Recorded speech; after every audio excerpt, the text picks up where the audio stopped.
libanaise et le Hezbollah n'ont pas respecté les termes de l'accord.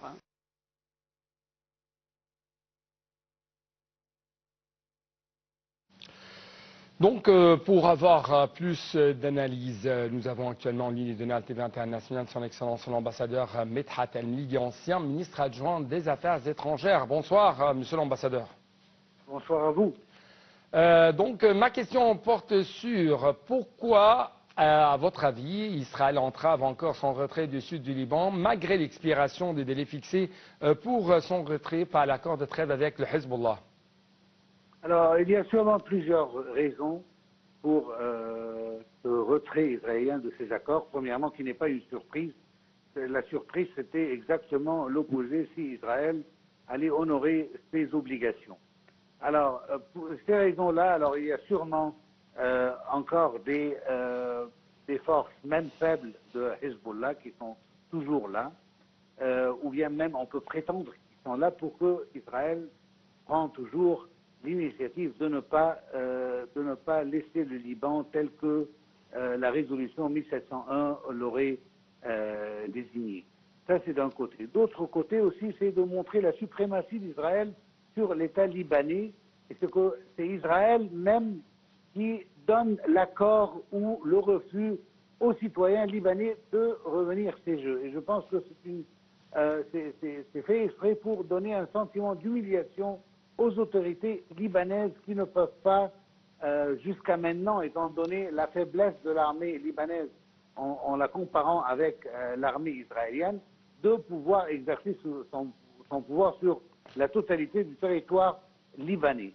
Ça, c'est le deuxième côté. Troisième côté, c'est que toujours la position américaine d'impunité envers Israël, qui permet à Israël de résoudre les questions des pays voisins à Israël selon les termes israéliens et non selon les termes de droit international.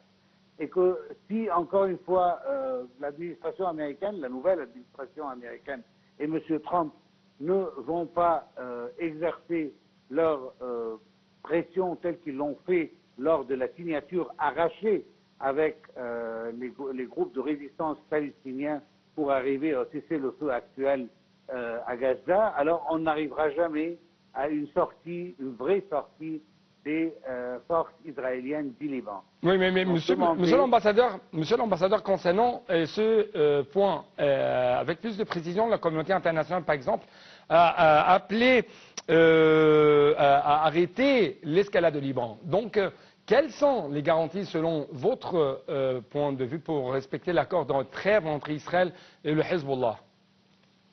Alors, honnêtement, ça dépend de Israël et à quel point elle peut continuer sans une pression américaine pour ce retrait. N'oublions pas que le FNUL de son côté, le FNUL qui est désigné pour le Liban, les casques bleus du Liban, ont déclaré que la situation est vraiment tragique et que on ne conseille pas les citoyens libanais de revenir. Alors même au point de vue des Nations Unies, c'est toujours pas sécurisé à cause de la présence des forces israéliennes.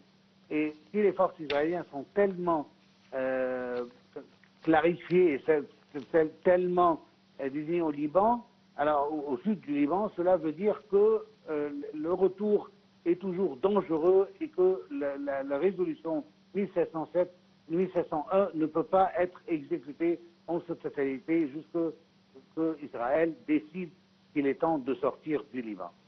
Oui.